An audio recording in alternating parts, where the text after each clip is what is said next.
Jā, nu man tāds skaists stadija, un šis arī ir mans vienīgais slaids. Lūk, un šeit ir tātad notiek šāda konference 86. gada 15. 19. septembrī. Tāds neparasts notikums Latvijas vēsturē, kur apvienojas pasaules lielā politika ar latviešu trimdas vēsturi, ar Latvijas atmodas vēsturi un Jūrmalas vēsturi. Nu, ir tāda grāmata Jūrmalas dialogi, es varu vismaz viņu pa gabalu parādīt. Lūk, kur ir apvienots šī konferencē teiktās runas.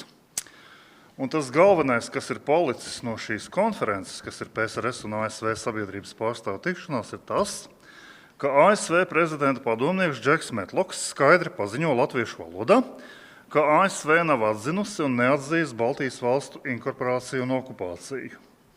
Un tas pat esot ticis parādīts Latvijas televīzijā, kā raksta Daina Blējere. Nu, ir viens amerikāņu autors, kas ir aprakstījis visas šīs konferences kopumā 5, un Ļubovs Zīle mazliet ir rakstījusi, kura domā, ka šis esot bijis liels pacēlums latviešu vidū, ka KGB neizdevies izjaukt vietējo un Amerikas latviešu spontānās diskusijas un apciemojumus.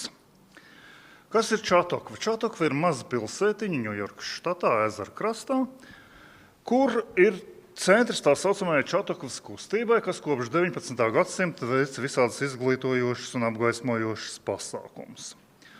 Un 1985. gadā šeit notiek tikšanās starp PSRS un ASV pārstāvjiem, liekas ļoti romantiska. Tur ir dzejnieks Vozņesenskis un dzejnieks Jevtušenko un amerikāņu mūziķi. Un pienāk kārta 1986. gadā, tātad padomju pusē rīkot šādu tikšanos. Un tad ir jautājums, kur? Padomju pusi piedāvā Jūrmalu. Nu, kāpēc Jūrmalu? Nu, tur uzreiz varētu rasties aizdomas, ka tas ir mēģinājums iedragāt ASV Baltijas valstu okupācijas neatzīšanas politiku. Nu, un cits iemesls, ka Padomju Savienībā tādu pieklājīgu vietu varbūt arī nemaz tik daudz nav. Nu, nākošā šī konference notiek Tbilisī, ne Krievijā. Nu, un tad līdz ar to tātad ASV piekrīt šim piedāvājumam, ka Jūrmalā, bet ir liela problēma tā pati Baltijas valstu okupācijas neatzīšanas politika. Nu, līdz ar to valsts departaments vēršas pie Amerikas Latviešu apvienības un lūdz viņu tātad atbalstīt šo konferenci un sniedz dažādu veidu solījumus, tātad, ka Amerikas Latviešu apvienība kategoriski pieprasa neatzīt Baltijas valstu inkorporāciju Padomju Savienībā, pieprasa, lai tiktu lietot latviešu valodu kā viena no konferences darba valodām, lūk, lai tiktu pateikts no Amerikas pārstāvju puses, ka tātad Baltijas valstis ir okupētas, un lai tiktu pielaisti vietējie latvieši tātad šajā konferencē. Nu, sākumā tiek runa par to, ka būs 6000 dalībnieku, bet vispār, man liekas, Latvijā nav tādas zāles, kur varētu būt 6000 dalībnieku, kur nu vēl Jūrmalā. Nu, un šeit līdz ar to, tātad, jā, tas viss tiek apsolīts, Amerikas Latviešu apvienība piekrīt sadarboties. Nu, un ir aizdoms, ka tad, ja Amerikas Latviešu apvienība nepiekristu, tad konferences sarīkot vienalga, neskatoties uz šo latviešu pretestību. Nu, tiek parakstīts īpašs dokuments, kas paredz tātad vienošanos, kāds viss notiks. Nu, un trimdā nekad nav bijusi vienprātība, citi trimdnieki iebilst. Profesors Visvaldis Klīve saka, ka, lai gan tiek solīts, ka runās par Baltijas valstu okupāciju, tomēr konferences izraisa bāžas. Kāpēc jūs nevarat rīkot tādu konferenci, piemēram, Krimā, kur jau bija Jaltas konferences 40. gados? Viņš arī uztraucās par šiem konferences dalībniekiem no Padomju Savienības. Viņš domāja, ka tie galvenokārt būšot okupētās Latvijas amatvīri. Vai mēs tiešām domājam, ka ik viens latvietis varēs tikt iekšā šajā konferencē, rakstīja Klīve. Tāpat arī Vispasaules Latviešu jaunatnes kongress nosodīja šo pasākumu, un pret bija tāda organizācija kā Daugavas vanagi. Starp citu, 77. gadā Jūrmalā notiek tā saucamā Dārtmūtas konference, kur piedalījās elitāra publika, un viens no 5 brāļiem Rokfelleriem, Deivids Rokfellers, viņš ir tā saucamās trīspusējās komisijas līdzpriekšsēdētājs. Un starp citu, trīspusējā komisija ir viena no tām organizācijām, kas pārvalda šo planētu aizkulisēs. Bet, nu labi, tas bija joks. Nu, un šeit toreiz arī latvieši protestēja, bet neko tas nelīdzēja. Nu, atbildot uz kritiku, Amerikas Latviešu apvienība turējās pretī, norādot arī uz to, ka būs vienreizēja iespēja internacionalizēt Baltijas jautājumu, ka tur būs klāt ļoti daudz rietumu preses. Baltijas valstu status varēs pacelt rusifikāciju, cilvēktiesību pārkāpums, militarizāciju. Mēs iegūsim līdz šim nepiedzīvotu publicitāti. Un gala rezultātā tiek arī panākts, ka būs 200 amerikāņu delegāti, plus 10 latviešu jaunieši. Trimdas amatpersonas nevar braukt uz okupēto Latviju, pastāv tāda vispārēja vienošanās. Beigās tātad no 10 aizbrauc tikai 7, jo 3 PSRS varas iestādes neizsniedz vīzu. Pēdējā brīdī konferences gandrīz izjūg tā saucamā Daņelofa lieta. Varonīgu padomju izlūku Ņujorkā ir aizturējuši amerikāņu spēcdienesti, un par atbildi tātad Maskavā tiek aizturēts amerikāņu žurnālists, kurš tiek apvainots spiegošanā. Nikolas Daņelovs. Tā ir tāda parasta praksa līdz mūsu dienām. Tātad, lai iegūtu ķilnieku apmaiņai, no amerikāņu puses ir ļoti sašutusi, sauc to par šantāžu un tam līdzīgi, un ir līdz pēdējiem brīdim iespēja, ka izjūg šī konferences. Tomēr tiek panākta vienošanās. Vārdu sakot, tātad no Latvijas PSR puses pārējot tālāk, tātad 7 latviešu jaunieši, starp citu Ojārs Kalniņš, Viesturs Timrots, Luīza Prosera, Dzintars Kalniņš, Nils Melngailis, Benita Jaundaldere un Mārtiņš Hildebrands. No vēlākā jūs tātad noteikti zināt Ojāru Kalniņu un Nilu Melngailu. Tātad. No Latvijas PSR puses konferences atgādina KGB spēcoperāciju. Tur ir Žanis Zakenfelds, kurš ir kultūras sakaru komitejas priekšsēdētājs, VDK aģents, kartīti var apskatīt internetā. Nikolais Neilands, tātad Latvijas PSR ārlietu ministra vietnieks, un Edvīns Berķis ir rediģējis šo grāmatu kā sastādītājs. Edvīns Berķis ir vēl trakāk, VDK štata darbinieks apakšpulkvežu dienesta pakāpē un vienlaicīgi arī cīņas ārzemju redaktors. Un šeit tātad par viņiem visiem var palasīt grāmatā, Imanta Lešinska grāmatā Kalpības gadi. Patiesībā šī grāmata ir milzīgs sasniegums. Ja man, piemēram, liktu šitādu konferenci iztulkot no angļu un krievu valodas uz latviešu un tad atšifrēt šos pierakstus un izdot, tas ir milzīgs projekts tātad. Lūk, jāatzīmē, ka vēl no vispārējā konteksta tātad. Baltijas jautājums bija aktualizējies. Prezidents Reigans bija tikko parakstījis deklarāciju atzīt 14. jūniju par Baltijas brīvības dienu. 85. gadā bija pazīstams Baltijas brīvības un miera kuģa brauciens, kā arī Kopenhāgenes tribunāls par Baltijas valstu okupāciju. Un kamēr Amerikas latvieši diskutē, padomju Latvijas prese vispār neziņo par šo konferenci līdz pat septembra vidum. 15. septembrī avīzē Rīgas balss parādās Āra Jansona raksts, ka lūk jau vairākas dienas Rīgā un Jūrmalā ir plakāti latviešu, krievu un angļu valodā. Un šeit 17.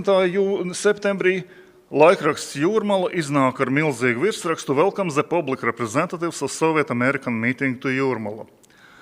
Latvijas iedzīvotāji varēja uzzināt par Amerikas balss raidījumiem no šīs konferences, par šo konferenci.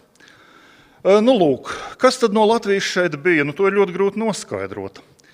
Vēsturnieks Jānis Dzintars, žurnāla Zīlīte redaktore Inese Spūra, LVU vēstures profesors Alberts Varslavāns, kinokritiķis Abrams Kļoskins, profesors Ivars Knēts, dažādi komjaunas aktīvisti, žurnālisti Ārs Jansons, Jānis Gavars, Mavriks Vulfsons, Jānis Ūdris. Ja salīdzinātu šo sastāvu, kas te tiek minēts ar VDK aģentu kartotēku, tur būtu neviena sakritība. Lūk. Un tad amerikāņi rūpīgi gatavojās. Metloks instruēja šos 200 amerikāņus par 40. gada vēlēšanām, ASV prezidenta padomnieks un tā tālāk. Un tad šeit konferencē par ko runāja. Taisnība sakot, priekš Latvijas tas nav sevišķi interesanti. Jo runā par augstā kara lielās politikas jautājumiem, tātad par bruņojumu kontroli, par, reģionāliem konfliktiem un tam līdzīgi. Mums varētu ievērot 3 personas, tātad Džeks Metloks vēlāk kļūst par ASV vēstnieku Maskavā, un viņam ir liela nozīme pie 3. atmodas. Straups Telbots ir valsts sekretāra vietnieks Klintona administrācijā, un viņam ir nozīme pie NATO paplašanāšanās. Un Sjūzana Eizenhauera tātad arī tiek populāra šajā sakarā. Teiksim, runājot par šo augstāku ar lielo politiku, vēl joprojām ir ļoti asas nesaskaņas. Viens no šiem pārstāvjiem saka, ka to, ko jūs Padomju Savienībā saucāt par nacionālās atbrīvošanas kustībām, mēs saucam par padomju imperialismu. Un patiesībā interesantāk varētu būt šie jautājumi, kas tiek uzdoti. Padomju delegātam uzdod jautājumu par dažiem miljoniem latviešu, lietuviešu un igauņu, kas dzīvo okupācijas apstākļos un jautā par Molotovu-Ribbentropa paktu. Viņš to visu noliedz, apgalvojot, ka sociālisms ir uzcelts Latvijā, parādās pirmo reizi jau pēc Lielā oktobra sociālistiskās revolūcijas, tas ir 17. gadā.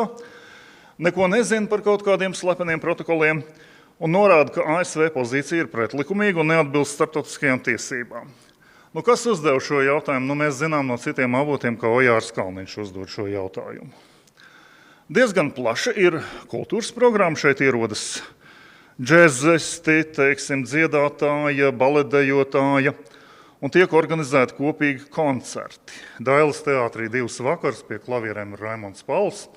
Viņš esot sev apliecinājis kā džeza pianistu, negaidīti visiem.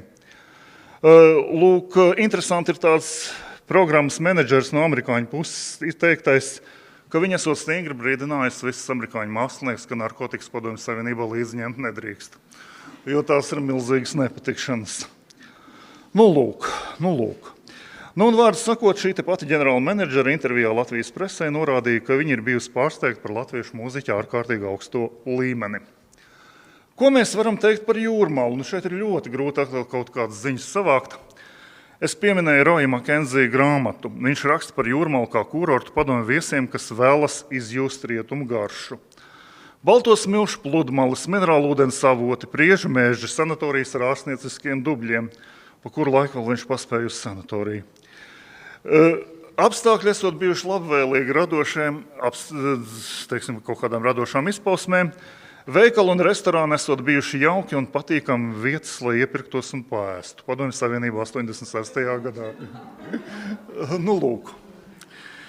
Un šeit kāds amerikāņu dalībnieks atzīmēs tiešām pamatīgās pusdienas, lielus karstas zupas šķievis, kas nāca par labu pēc konferences zāles.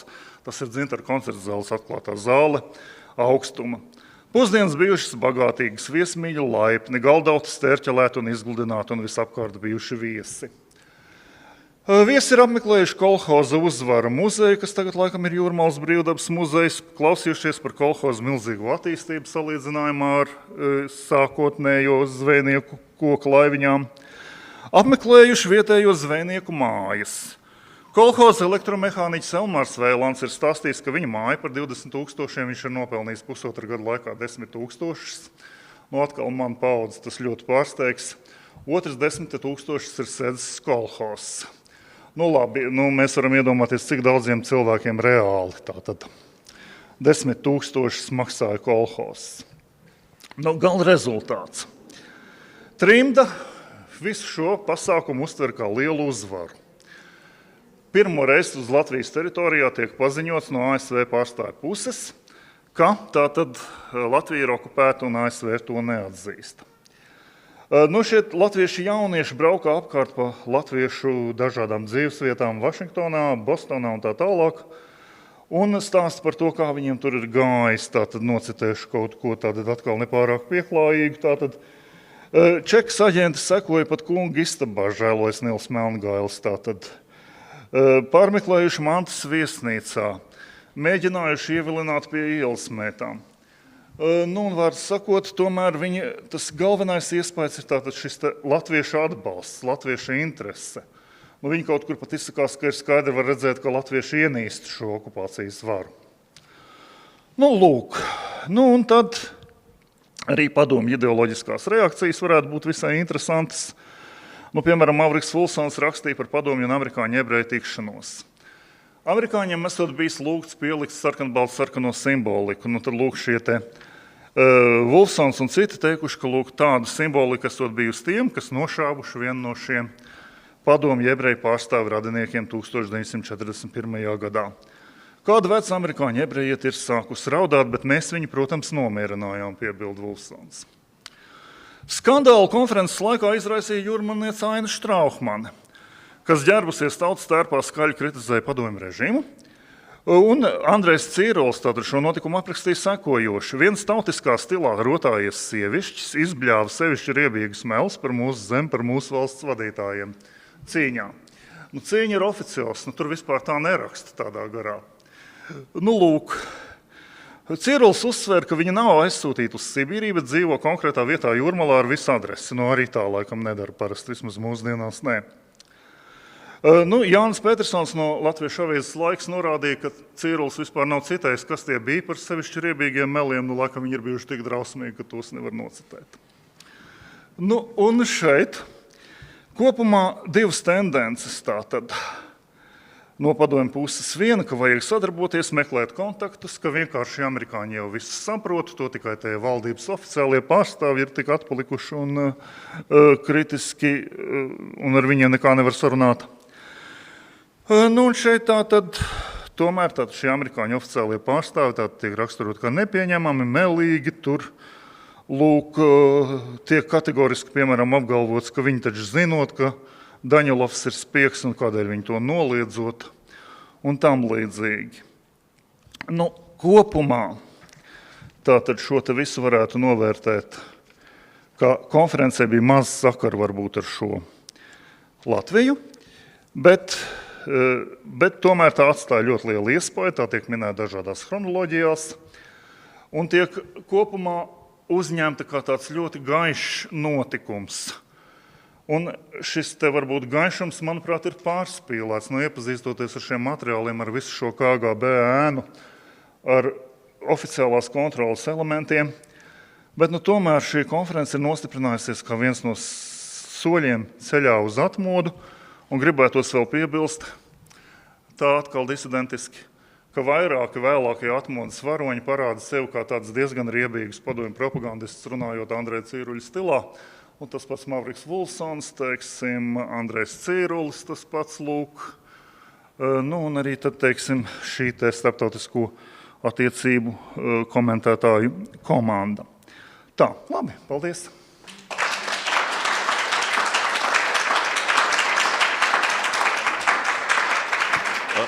Paldies, Jāni.